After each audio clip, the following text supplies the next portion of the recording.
Jay, let's stick with college basketball, but move to the action on the floor. The ACC tournament got underway last night with more major conference play this evening. It has been a wild season in which we've seen upset galore and a few teams showing consistency of what a national championship should look like. So, Jay, which team across the major conferences should we be watching most closely? Your guess is as good as mine. You know how in fantasy football, like the guy who goes on auto draft like wins. That's how this college basketball season is win. So I mean, good luck. And if be wary of like paying attention to the quote unquote experts. And I'm talking about the ones that are on TV and they wear nice suits. Just beware. Like we can give you just as good synopsis of what's going on by just saying we're not sure, but we're gonna give it a go anyway. Let's go ahead and start in the ACC, which doesn't have traditionally the ACC's. You can flip a coin between these guys and the Big Ten as being the best conference from top to bottom. ACC pretty top heavy this year. They don't have the depth that they've had in years past. So you got Florida State. They got some great depth within their team, as they always do under Leonard Hamilton. They're definitely worth watching. Virginia's surprisingly up at the 2 line in this conference. They've won their last 8 straight. We know defending national champions, so we got to pay attention to them. And they've won 8 straight games. So after, I think it was a 7-5 start in conference play, they've been hot, albeit mostly close games.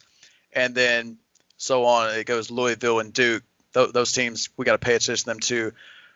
Keep an eye out for North Carolina if they get by Syracuse tonight. I know they finished dead last in the conference, but Cole Anthony's healthy. He's playing well.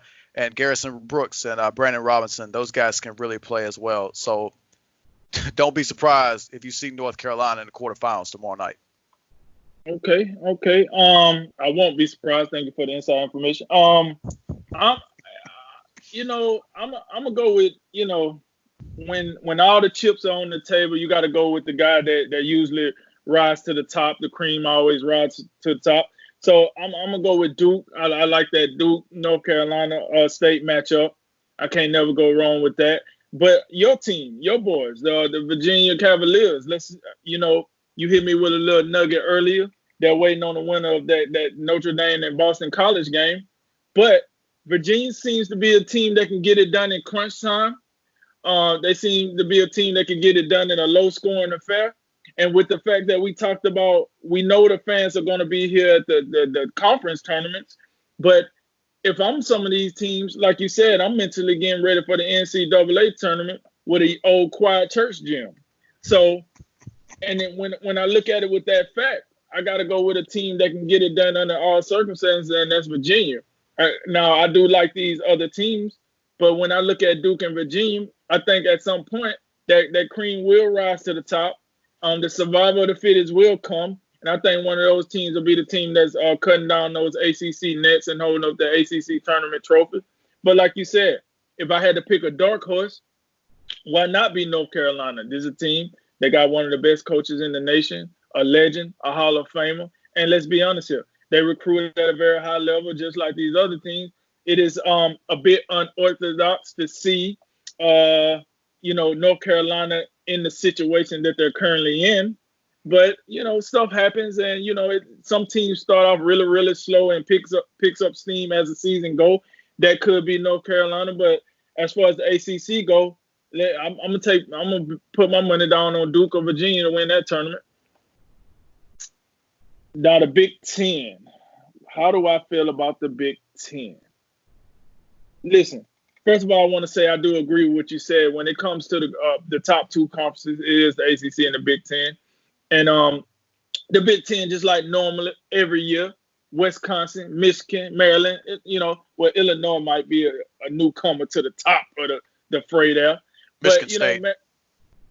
Michigan State. Okay, I thought I said Wisconsin, Michigan State, Maryland, and then Illinois is the newcomer to the top of the fray. But listen, once again, and I just look at it like this: if I was a betting man and I wanted to bet who I think could take the conference, I'm looking at Michigan State or Wisconsin. Now, why am I looking at that? I like Maryland. I like Illinois. But let's be honest here. I think Michigan State got the best.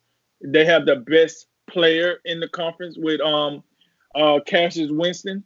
Um, so it's very hard for me to go against the best player in the conference. But I think Wisconsin probably be the best coach team just because I've seen them do it year in and year out.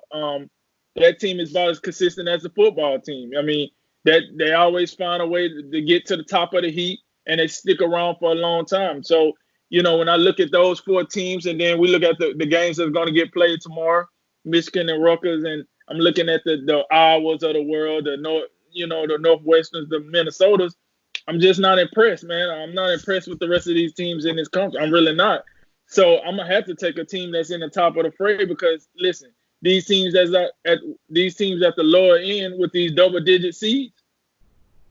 Listen, you are double-digit seed in a year that the whole NCAA basketball infrastructure was down. So that tells me a lot right there.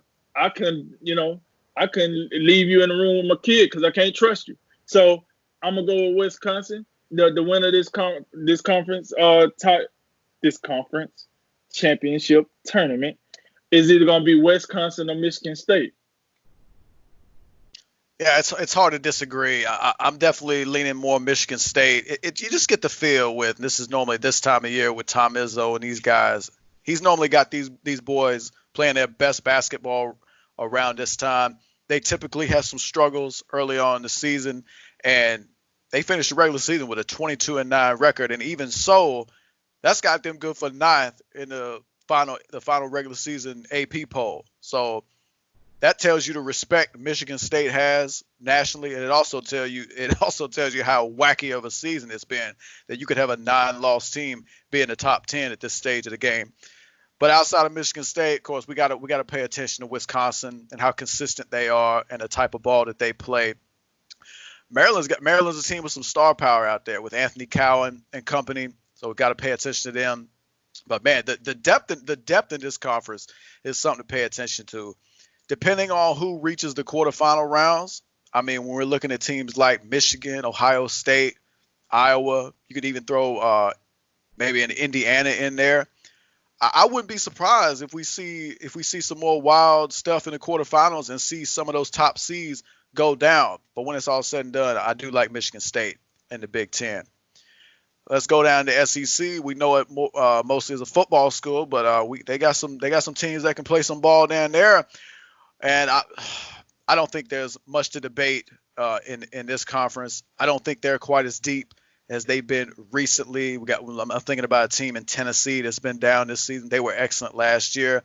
Yeah. I thought we were supposed to see something from Georgia this year. I know they got one. I think they got one guy. Was it Anthony Edwards, who's supposed to be pretty good? Yeah. And they're on the 13 line just ahead of Vanderbilt. So, but hey, I'm looking at Kentucky. That's who I'm looking at in the SEC. With John Calipari and these guys. We talked about Ashton Hagans. Or was it Tyrese Maxey? We talked about him earlier this season. I think Ashton Hagans actually has left the team for personal reasons. I don't think he has returned yet. But Emmanuel Quickly is playing some great ball in the backcourt for them. So it's hard to see another team being able to unseat them from the top seed. Of course, you got to look at Auburn with Bruce Pearl and the 3-point shooting they can come at you with. We got to pay attention to them. And LSU, that's a team that could be a dark horse in this tournament. Yeah. Listen, I'm going to keep this short and sweet because if it is a conference that I did watch, it's the SEC conference. And let's keep it real. Kentucky, they probably on a line by themselves in the SEC. And then, like you said, you got to give Auburn a shot. You got to give LSU a shot. We know Auburn was a Elite 8 team, Final 14. Final 14. Yeah, they played Virginia in Final 4. All right, so they got deep off in the tournament. And the reason I bring that up is to say, hey, Bruce Pearl has shown that he can get these boys up when it's all said and done, when the cards are on the table. So that's why I do give Auburn a shot to cut down those championship nets. However, until I won't believe it until I see it. So I'm going with Kentucky.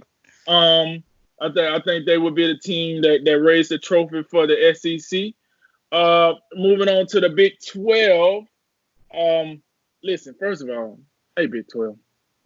This 10-team crap, Y'all need to knock it off. You're not the Big East. You can't. You're a respectable conference.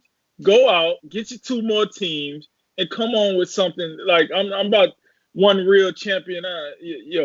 Knock it off, man. Just go get two more teams You're from not feeling that. that region. You're not feeling that advertisement. Nah, man. Like, what are we doing here, man? Like, I understand the Big East doing it because they was a conference that broke apart and came back. I got that. And plus, they got that rich history that allows them to get away with it. But the Big 12, I'm not buying that. I'm just knock it off. Either way, listen, Texas Tech, Kansas. Listen, we know the big dog of this conference. That's Kansas. Bill Self been stepping all over these boys like a welcome mat for quite some time. This year, I really don't see any difference. I know you could probably throw out Texas. You could probably throw out Texas Tech or Baylor. But listen, that's cool. Hey, Baylor, sounds good. But once again, the slogan I just hit, I believe it when I see it. So I'm going to take Kansas here. I think Bill Self got a wrap on this conference this year just because it's a down year for the conference as a whole. I think this is Bill's self-ball game to lose.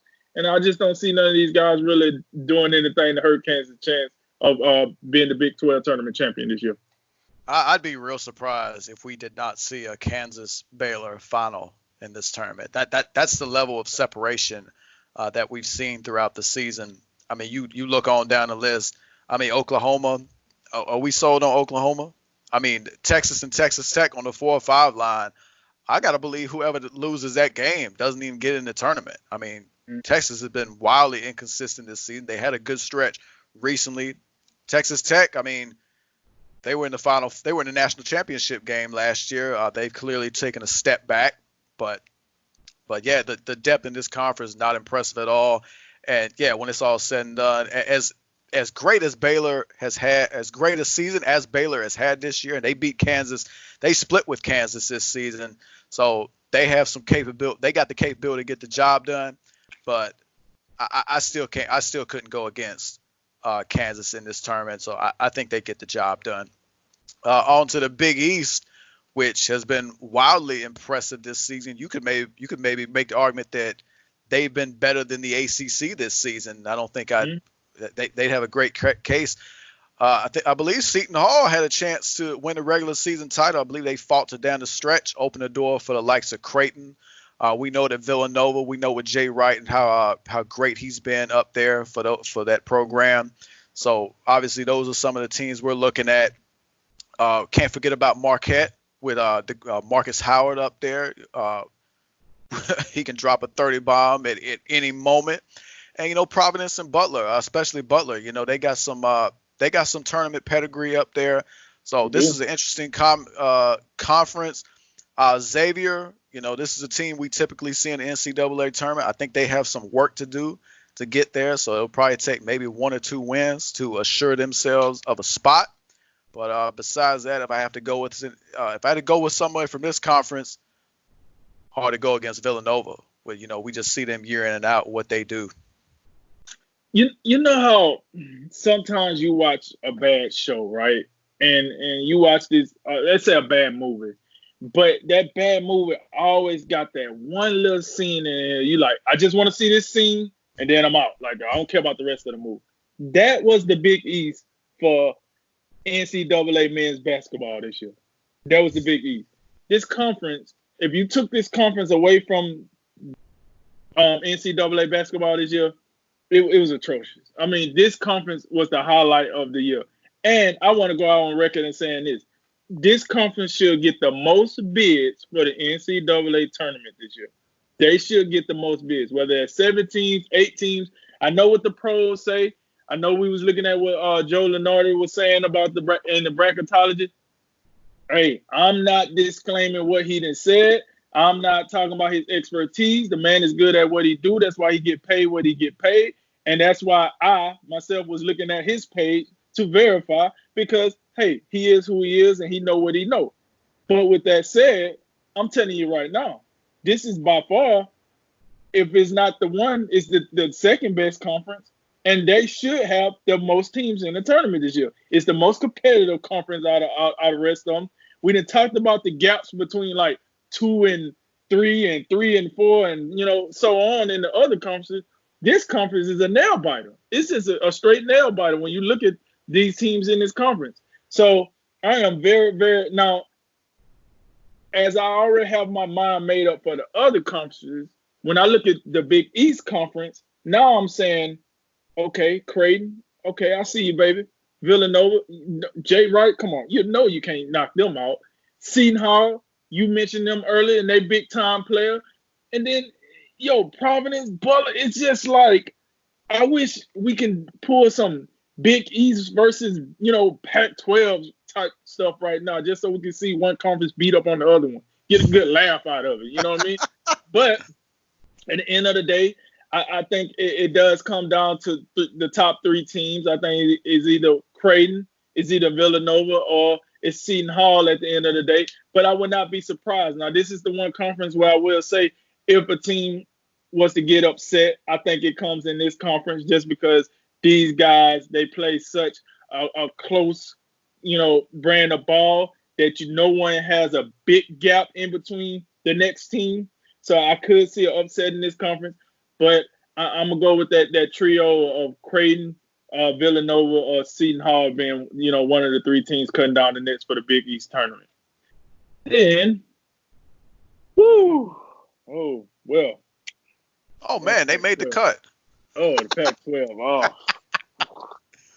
Oh, excuse me, for the technical difficulty. We got a conference that just snuck up in the conversation, and that's the Pac-12. Here's the deal.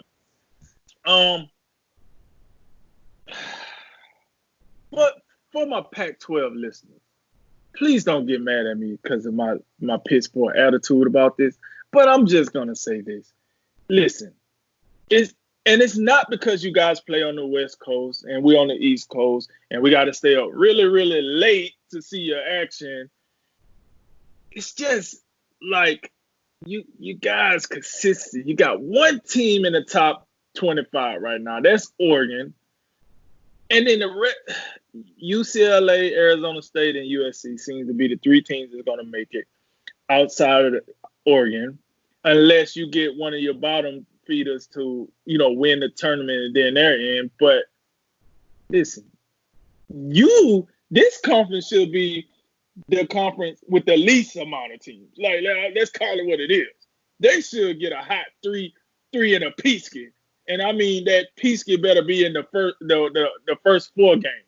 Because I'm not buying what they selling over there on the West Coast. I mean, I don't know what's worse. They football programs or their basketball programs at this point. I mean, the Pac-12 is just out here just stealing money from the church. So I'm going to have to go with Oregon. It seems as if Oregon is the most consistent team in the Pac-12. And but that product they've been rolling out over there, I'm just not impressed. You might see it another way, man, but I'm not impressed. Oregon should be the team. If they don't be the team, I don't think people are going to be like, wow. It's just we got to add them in. They're a major conference. So there you go, Oregon, Pac-12 champs. Oregon's the only team in this conference that, stands out above the rest. They're the only team ranked in the top 25. So, I mean, just really doesn't seem to be all that much to talk about. Although, hey, we looked at bracketology, and they got 7 teams in the field so far, which is tied for second most behind the Big Ten. So that surprised me. I got to believe some of those teams are on the fringes, and some of them might be at the very end of the bubble.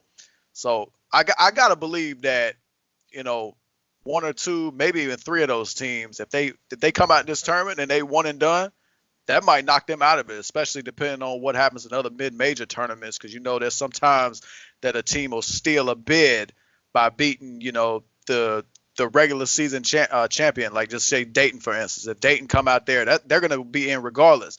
But if they lose their conference tournament, that's a team that's been stolen a bid. So, and again, another thing, some of these traditional powers in the Pac-12, I mean, UCLA and Arizona come to mind.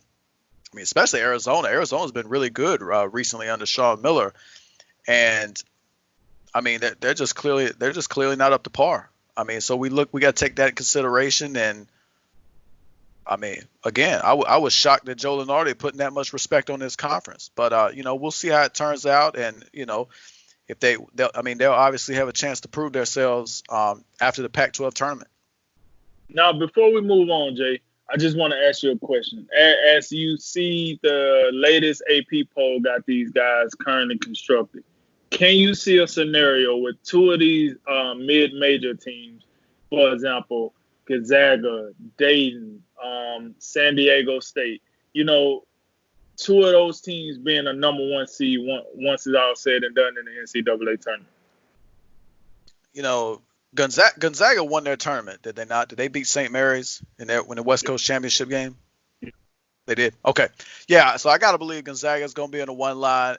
If Dayton takes care of business, I mean, it has to do with the lackluster play, throughout college basketball this season from the major conferences. That's why we're even having this discussion.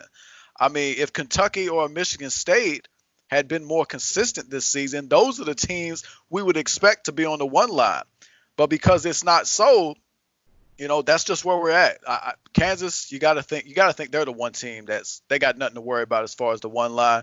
Gonzaga should be on the one line. I got to believe Dayton's going to be at the one line at this point. So, I mean, those look like the three teams that are, assuming Dayton takes care of business, they'll be one seeds.